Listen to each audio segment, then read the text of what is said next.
Os cuidados com a intenção do coração. Texto áureo. Sobre tudo que se deve guardar, guarda o seu coração, porque dele procedem as saídas da vida. Provérbios 4, versículo 23. Verdade aplicada. Devemos cuidar bem de nosso interior, não permitindo que nosso coração seja a sede de pensamentos e sentimentos avessos à vontade de Deus. Objetivos da lição: ensinar como Deus nos vê interiormente, destacar o modelo ideal de um servo de Deus e mostrar como agir diante das pressões inimigas. Texto de referência: Mateus capítulo 5, versículo 21 e 22 e versículo 44 e 45. Ouvistes que foi dito aos antigos: não matarás, mas qualquer que matar será réu de juízo. Eu, porém, vos digo que qualquer que, sem motivo, se encolerizar contra o seu irmão, será réu de juízo. E qualquer que disser a seu irmão, raca, será réu do sinédrio. E qualquer que lhe disser, louco, será réu do fogo do inferno. Eu, porém, vos digo: amai a vossos inimigos, bendizei os que vos maldizem, fazei bem aos que vos odeiam, e orai pelos que vos maltratam e vos perseguem, para que assim sejais filhos do vosso Pai que está nos céus, porque Ele faz que o seu sol se levante sobre os maus e bons, e a chuva desça sobre justos e injustos. Introdução. Jesus apresenta exemplos de como as tradições e interpretações superficiais dos fariseus haviam corrompido os ensinos da lei e dos profetas. Capítulo 1. As atitudes do coração humano. Essa parte do Sermão da Montanha traz uma série de parágrafos acerca das exigências da lei. Em cada caso, Jesus corrige a artimanha, enquanto realça os princípios espirituais e morais do reino. 1.1. Combatendo a raiz do mal. A interpretação dada por Jesus não era nada comum naqueles dias. Para os escribas e fariseus, não cometer homicídio era cumprir de modo integral o sexto mandamento. Porém, Jesus foi além. Para ele, a proibição incluía pensamentos e palavras, a cólera, os insultos e também o próprio homicídio. Aos olhos de Deus, o criminoso era tanto que cometia o assassinato, quanto aquele que obrigava e abrigava e também alimentava ira contra o irmão. E o que cometia adultério era tão culpado quanto aquele que em seu coração abrigava pensamentos impuros. A questão não era a atitude externa, mas principalmente o que desejava o coração. Jesus ensinou que os pensamentos são tão importantes quanto os fatos. Tudo se resume em que não era suficiente não praticar uma ação pecaminosa. Era não alimentar o desejo de cometê-la. Jesus foi além, porque afirmou que o homem não será julgado apenas por suas ações, mas sim, e ainda mais, pelos desejos pecaminosos cultivados no íntimo, mesmo que esses desejos jamais tenham chegado a transformar-se em ação. Os padrões do mundo julgam apenas os atos exteriores, e não são capazes de ver aquilo que há por trás do ato. Deus não vê como o homem, ele vê aquilo que está no coração. 1.2. O autocontrole vence a ira.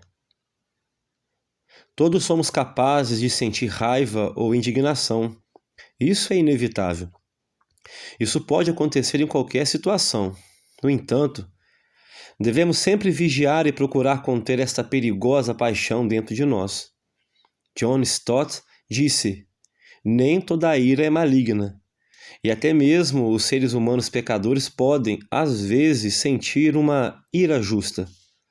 Contudo, sendo pecadores, devemos assegurar que até mesmo esta ira justa seja tardia em aparecer e rápida em desaparecer. Aos olhos de Deus, aquele que se ira contra o seu irmão sem motivo está sujeito ao julgamento como se houvesse cometido homicídio. A justiça esperada dos filhos de Deus não consiste apenas em evitar o assassinato, mas em eliminar a ira de nossas relações pessoais. Os grandes pensadores pagãos compreendiam perfeitamente a estupidez da ira. Cícero dizia que uma pessoa irada era incapaz de fazer-se inteligente ou agir de maneira justa. Sêneca descreveu a ira como uma loucura passageira. É importante ter em mente que ninguém que queira chamar-se cristão pode perder o equilíbrio e a razão quando de algum modo for ofendido pessoalmente. A Bíblia ensina claramente que não devemos abrigar a ira em nós, conforme lemos em Tiago capítulo 1, versículo 20 e Colossenses capítulo 3, versículo 8. 1.3 O peso das palavras ofensivas. Jesus repudia dois tipos de atitudes. O primeiro caso era chamar o irmão de raca, uma palavra que muda o sentido de acordo com o tom de voz. A ideia aqui é o desprezo. Chamar alguém de raca era considerar como um idiota sem miolos, alguém imprestável e nulo. Esse termo depreciativo era muito ofensivo porque eliminava a identidade da pessoa e despojava do significado vinculado ao seu verdadeiro nome. O segundo caso era chamar a pessoa de loucos, no grego moros, termo usado para um retardado moral, um homem que vive de maneira imoral e, portanto, desejaria que não houvesse Deus. O primeiro caso deve ser entregue ao sinédrio para julgamento. O segundo caso, segundo Jesus, será réu do fogo do inferno. Jesus fala de dois casos em que a ira guardada no coração se manifesta com palavras ofensivas. A ira, o insulto e o xingamento são manifestações exteriores de uma atitude interior do coração. Ele quis dizer que o pecado da ira não é apaziguado e, quando atinge o completo desprezo e começa a ser expresso em palavras, é ainda pior. Jesus nos ensina o quanto é grave destruir a boa reputação do próximo e como Deus vê e pune os que tais coisas fazem. No capítulo 1, nós aprendemos que esta parte do Sermão da Montanha traz uma série de parágrafos acerca das exigências da lei. Em cada caso, Jesus corrigiu uma artimanha, enquanto realçava os princípios espirituais e morais do reino de Deus. Capítulo 2 Confrontando as impurezas da alma. O sermão segue, e Jesus destaca a importância de estarmos em paz com Deus e as pessoas. Fala sobre o adultério e como deve ser a palavra de um servo cristão. 2.1 A oferta deixada no altar.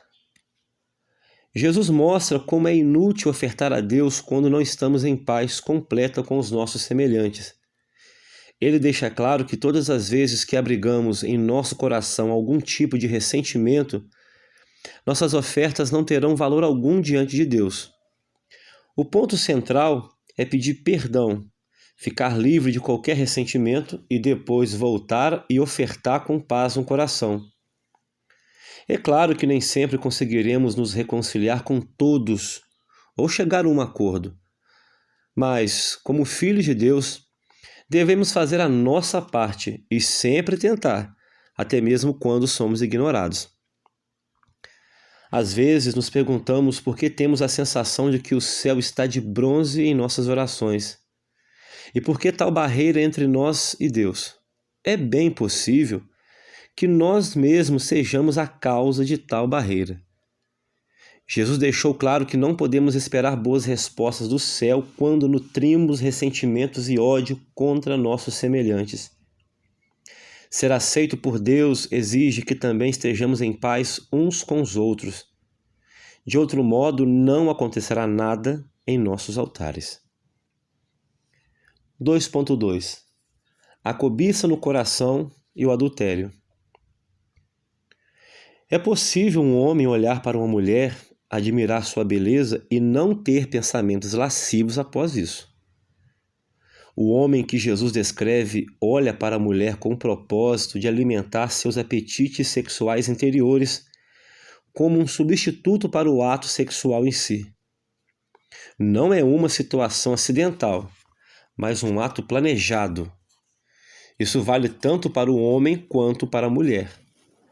A impureza sexual nasce dos desejos do coração, e só existe uma maneira de evitar que o pecado possa ter ocasião em nossas vidas: crucificando a carne.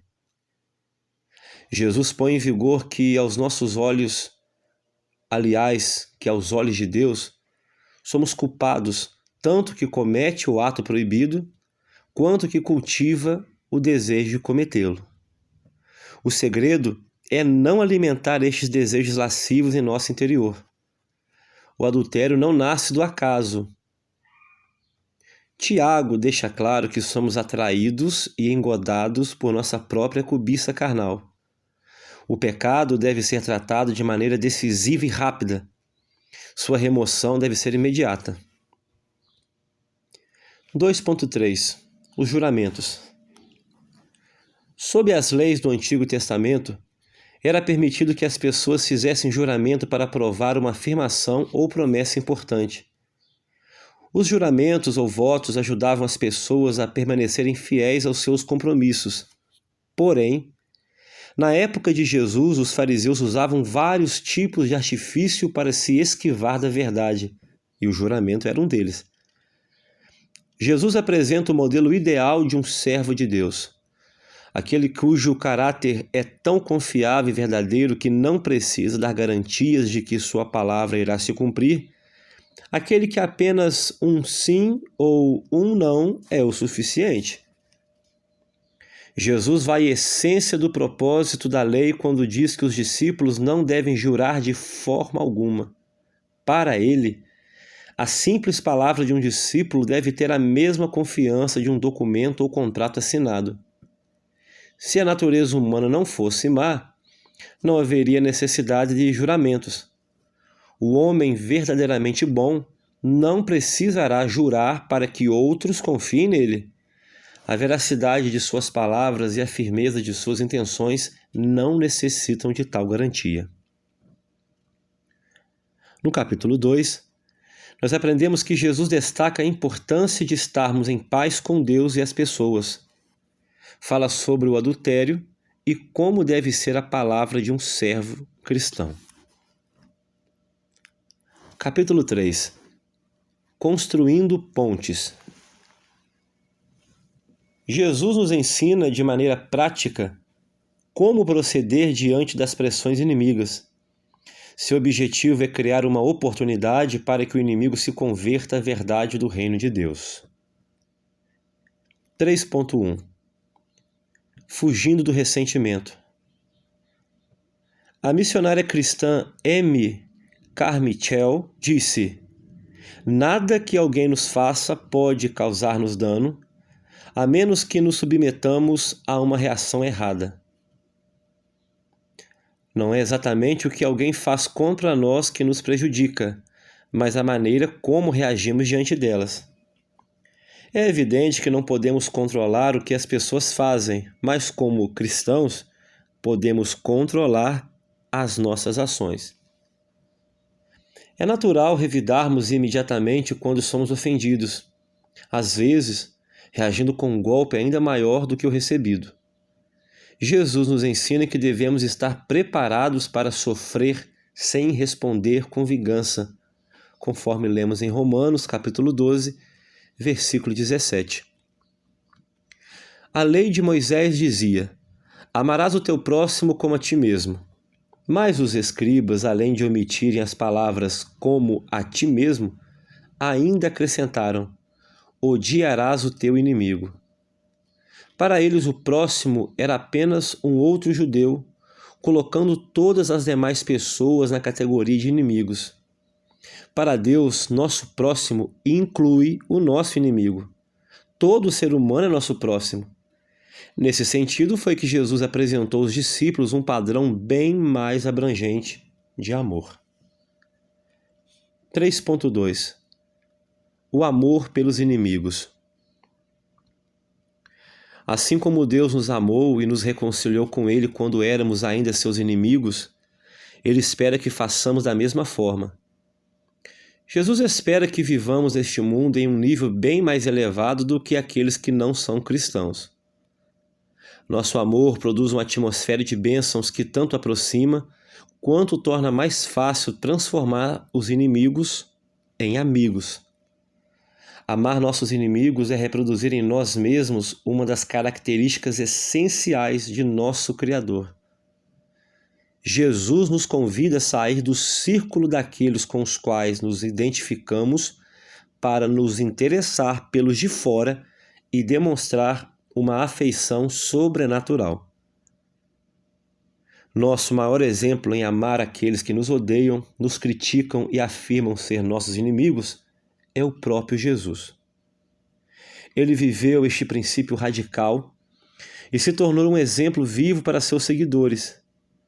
Ele amou tanto que deu sua vida pelos pecadores. Nossa grande missão como discípulos de Jesus não é amar aqueles que nos amam ou nosso círculo íntimo de amigos. É amar indistintamente tanto ao que merece quanto aos que não merecem. 3.3 Sede perfeitos como vosso Pai. O termo perfeito, usado em Mateus 5, versículo 48, vem da palavra grega teleios, que significa fim, meta, propósito ou objetivo. Refere-se à nossa integridade e maturidade como filhos de Deus. William Barclay nos diz que este termo destacava o homem quando alcançava a plenitude de sua estatura física, em oposição ao moço ou ao menino que não estava ainda desenvolvido. Uma coisa é teleios, se ela realizar o propósito para o qual foi criada. Um homem é teleios, se cumprir o propósito para o qual Deus o criou e o enviou a este mundo. O ensino de toda a Bíblia é que somente alcançaremos a plenitude de nossa humanidade quando nos assemelharmos a Deus, e essa é o nosso teleios final.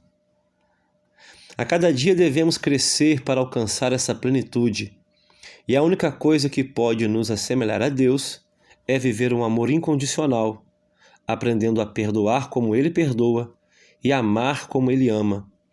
E isso só poderá acontecer quando estivermos praticando intensamente os ensinamentos do Senhor Jesus Cristo. No capítulo 3, nós aprendemos que Jesus nos ensina de maneira prática como proceder diante das pressões inimigas. Seu objetivo é criar uma oportunidade para que o inimigo se converta à verdade do reino de Deus. Conclusão. As atitudes do coração são o adequado fundamento e fonte das reações externas. O coração devidamente enraizado em Jesus e edificado sobre ele, produzirá bons frutos e resistirá às tempestades da vida. Amém.